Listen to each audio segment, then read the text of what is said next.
Waalaikumsalam Bu. Selamat pagi kawan-kawan semuanya. Pagi Bu. Gimana kabarnya, sehat? Alhamdulillah sehat Bu. Oke, di cuaca seperti ini saya harap kawan-kawan semuanya sehat dan bisa mengikuti perkuliahan ini dengan semangat. Oke, kita bertemu lagi pada pertemuan ke-10 kawan-kawan pada mata kuliah Hukum Administrasi Negara. Pada pertemuan ini kita akan membahas di pertemuan lanjutan ya dari pertemuan ke-9. Di pertemuan 9 kemarin kita sudah bahas kedudukan hukum administrasi negara dalam tata hukum di Indonesia. Lalu hari ini kita akan melanjutkan mengenai kewenangan dan tindakan pemerintah.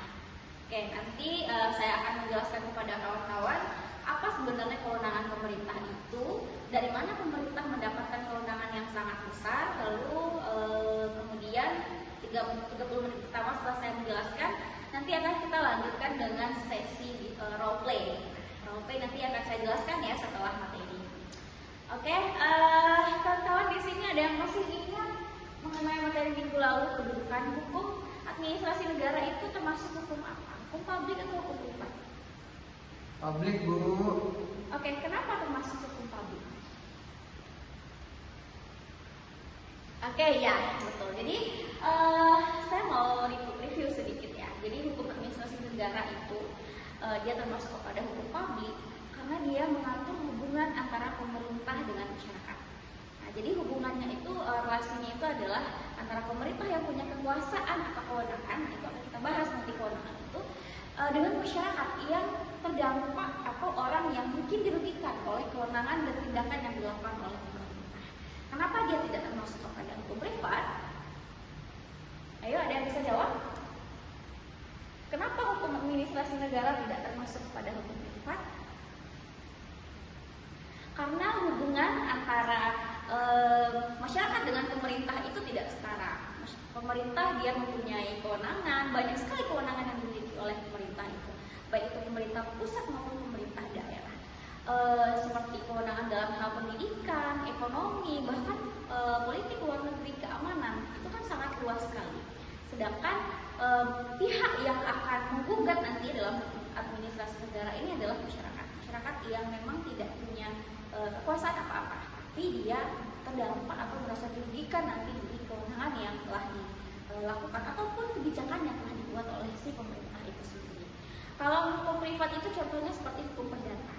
Nah, pemerintah sebenarnya juga punya juga bisa berada dalam hukum privat ketika hubungannya dengan pihak yang satu lagi itu setara. Contohnya pemerintah sebagai sebuah badan hukum. Contohnya ketika pemerintah melakukan kerjasama dengan pihak swasta misalnya. Nah, mereka kan punya punya hak dan kewajiban masing-masing dan hubungan mereka itu setara. Mereka bebas untuk saling menggugat. Kira seperti itu. Oke, lalu kemudian kewenangan pemerintah. Ada yang tahu terlebih dahulu, ada yang mau memberikan pendapat? Kewenangan itu apa? Ayo, Adlin, kewenangan apa?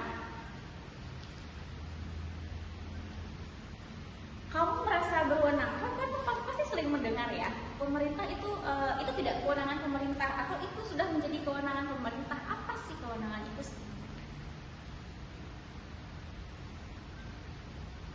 Secara sederhana. Tugas Bu. Tugas, ada lagi?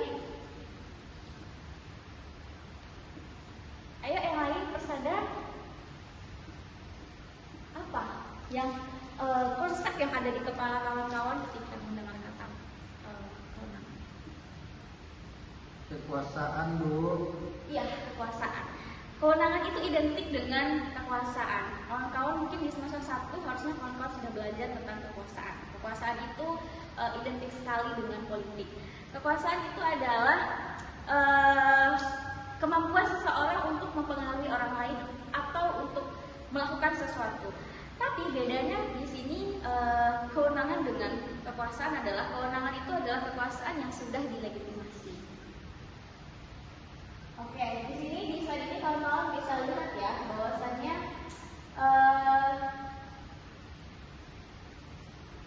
lalu kemudian kewenangan pemerintah. Ada yang tahu terlebih dahulu, ada yang mau memberikan pendapat? Kewenangan itu apa?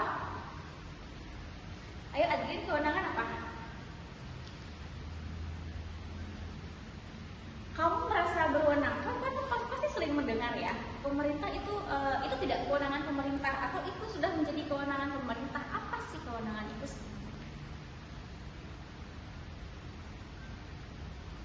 Secara sederhana. Tugas Bu. Tugas, ada lagi? Ayo yang lain persadar. Apa yang konsep yang ada di kepala kawan-kawan ketika mendengar kata kewenangan? Kekuasaan Bu. Iya, kekuasaan. Kewenangan itu identik dengan kekuasaan. Kawan-kawan mungkin di semester 1 harusnya kawan-kawan sudah belajar tentang kekuasaan. Kekuasaan itu identik sekali dengan politik. Kekuasaan itu adalah kemampuan seseorang untuk mempengaruhi orang lain atau untuk melakukan sesuatu. Tapi bedanya di sini kewenangan dengan kekuasaan adalah kewenangan itu adalah kekuasaan yang sudah dilegitimasi. Oke, di sini di slide ini kawan-kawan bisa lihat ya bahwasannya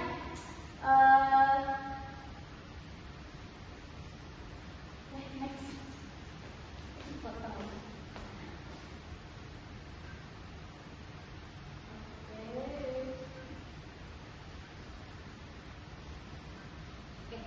Oke, jadi pada intinya kewenangan itu adalah hak yang dimiliki oleh pemerintah dalam menjalankan kekuasaannya dalam bertindak ataupun dalam membuat keputusan. Contoh kewenangan itu sangat luas, kewenangan itu banyak sekali. Apa saja sih yang boleh dilakukan oleh organisasi sektor publik atau birokrasi dalam menjalankan fungsi negara yang sangat luas? Oke, lalu dari mana pemerintah mendapatkan kewenangan itu? Nah, ada 3 cara atau 3 sumber kewenangan yang dimiliki oleh pemerintah. Yang pertama atribusi, yang kedua delegasi, yang ketiga mandat. Kita akan bahas satu persatu. Yang pertama adalah atribusi. Atribusi ini adalah kewenangan primer atau kewenangan asli yang dimiliki oleh pemerintah. Sumbernya dari mana? Sumbernya adalah dari peraturan perundang-undangan. Nah, biasanya ini dari undang-undang. Contohnya adalah saya juga nggak hafal ya undang-undang nomor berapa tahun berapa, tapi bisa kita contohkan. Contohnya kawan-kawan bisa sebut saja tugas dan fungsi DPRD. Apa kewenangan DPRD? Nah, kewenangan DPRD itu dari DPRD pusat, DPRD provinsi maupun DPRD di tingkat kabupaten atau kota, mereka kewenangan yang mereka miliki itu sudah diatur oleh undang-undang. Bahkan sampai di organisasi tingkat bawah sekalipun, kelurahan, di kecamatan, atau di tingkat kabupaten atau kota. Kawan-kawan di sini ada yang tahu nggak? Misalnya OPD yang kawan-kawan tahu di tingkat kabupaten atau kota apa? OPD yang kawan-kawan tahu di tingkat kabupaten atau kota? Dinas Pendidikan Bu. Dinas Pendidikan contohnya, kewenangan yang dimiliki oleh Dinas Pendidikan dalam hal pendidikan itu biasanya itu juga ada aturan, ada dasar hukum. Nah, itu adalah sumber kewenangan dari atribusi. Oke. Mungkin kita udah bosan kali ya kalau kita diskusi kelompok. Nah, kali ini kita akan coba metode yang kelompok ini. Kawan-kawan nanti akan saya bagi menjadi 3 kelompok. Masing-masing akan mendapatkan peran. Kelompok 1 sebagai pemerintah dalam hal ini, dan kasusnya adalah sebagai Satpol PP. Kemudian kelompok 2 sebagai masyarakat atau sebagai PKL, dan kelompok 3 nanti sebagai bisa sebagai akademisi atau sebagai hakim di peradilan tata usaha negara. Oke. Kalau di hakim peradilan tata usaha negara berarti nanti kawan-kawan kelompok 3 harus memberikan analisanya terkait dari diskusi yang dilakukan oleh kelompok 1 dan kelompok 2. Oke. Adapun skenario yang kawan-kawan harapkan di sini adalah penerbitan PKL di Partai Padang. Nah, kawan-kawan nanti silakan dibuka handphonenya, silakan di searching berita-berita atau artikel-artikel tentang kasus penerbitan PKL di Partai Padang pada tahun 2023 ini. Bahkan sampai sekarang mungkin masih sering terjadi polemiknya. Bagaimana antara masyarakat dan pemerintah itu sering bentrok di sana, dan itu seringkali dikaitkan dengan azas umum pemerintahan yang baik atau kewenangan yang dimiliki oleh Satpol PP ini dalam menertibkan PKL. Oke. Nah, peran masing-masing adalah kelompok 1 sebagai Satpol PP, artinya nanti silakan kawan-kawan jelaskan dalam menerbitkan Satpol PP dalam menerbitkan PKL itu apa hukum yang dimiliki atau kewenangannya itu dasar hukumnya apa untuk menertibkan PKL itu, bisa dari kerja, lalu kemudian alasan dilakukannya tindakan dan lain sebagainya. Kemudian yang kedua, masyarakat sebagai kawan-kawan nanti berperan sebagai PKL atau warga yang dirugikan. Artinya nanti kawan-kawan mempertanyakan kepada si Satpol PP ya, bisa mengkritik, atau kawan-kawan mungkin berada di posisi yang merasa dirugikan atas kewenangan atau tindakan yang dilakukan oleh si Satpol PP. Kemudian yang ketiga adalah tim hukum administrasi. Boleh di sini sebagai akademisi kalian menyebut diri kalian juga boleh ya, atau sebagai hakim peradilan tata usaha negara. Nanti akan menilai kedua-belah pihak berdasarkan prinsip hukum administrasi negara dan juga azas umum pemerintahan yang baik ya, yang sudah kita pelajari di minggu lalu. Oke, nah ini pembagian waktunya 15 menit pertama silakan didiskusikan, disusun bahannya. Lalu 10 menit kemudian kelompok 1 memaparkan argumennya. Lalu setelah 10 menit dilanjutkan oleh kelompok 2. 10 menit kemudian kawan-kawan sesi debat terbuka ya, jadi boleh untuk saling sahut menyahut. Lalu kemudian 10 menit terakhir baru akan dilanjutkan oleh si kelompok 3. Nah, aturannya di sini adalah penggusuran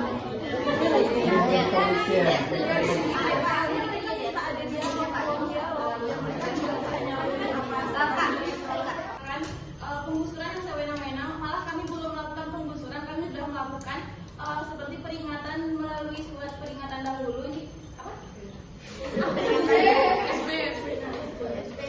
Ini tuh selain peringatan ini tuh juga dari suatu tempat gitu kan, seharusnya itu kan dibuat, diputuskan melalui dialog dengan kami itu sama PKL, tapi itu tuh nggak ada. Terus juga tadi juga ada pertimbangan kalau PKL itu mengganggu estetika. Sebenarnya alasan estetika tuh menurut kami ya, itu tuh dirasa kurang profesional untuk dijadikan alasan dari pembubaran PKL, karena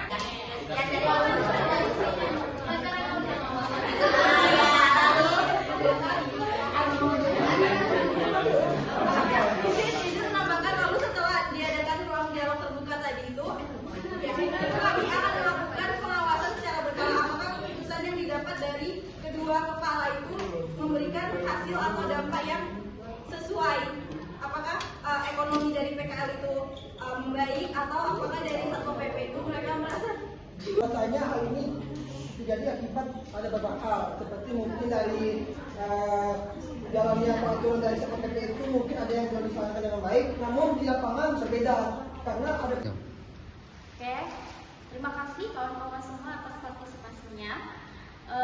Dari apa yang disampaikan tadi, saya sangat mengapresiasi ya masing-masing kelompok sudah menjalankan perannya dengan baik.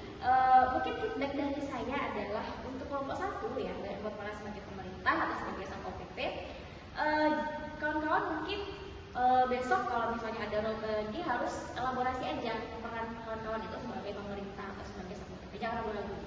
Nah, untuk yang kedua, untuk masyarakat pun juga demikian, dan untuk kelompok 3, karena kelompok 3 di sini perannya adalah sebagai akademisi atau sebagai hakim, jadi kawan-kawan harus tegas ya dalam mau memihak siapa, pemerintah kah atau masyarakatnya, karena kawan-kawan tidak bisa berada di tengah-tengah gitu. Kawan-kawan di sini harus menjadi panelis gitu ya, untuk menilai apakah memang si pemerintah ini melanggar azas umum pemerintah yang baik atau mungkin masyarakatnya yang salah gitu. Masyarakat yang pemerintah sudah melakukan kewenangannya, tapi masyarakat yang memang tidak mau mengikuti aturan dari apa yang sudah dikeluarkan atau kebijakan yang dikeluarkan oleh pemerintah. Oke, ada lagi yang mau ditanyakan sebelum saya tutup? Cukup, Bu. Oke, tidak ada ya. Oke, terima kasih kawan-kawan. Untuk pertemuan hari ini saya rasa cukup. Kita bertemu lagi di minggu depan. Minggu depan kita akan membahas tentang tindakan pemerintah. Kita akan masih melanjutkan materi tentang hukum administrasi negara ini. Oke, sekali lagi saya mengucapkan terima kasih kepada kawan-kawan semua, dan jaga kesehatan, jaga keselamatannya juga. Saya tutup. Assalamualaikum warahmatullahi wabarakatuh. Waalaikumsalam.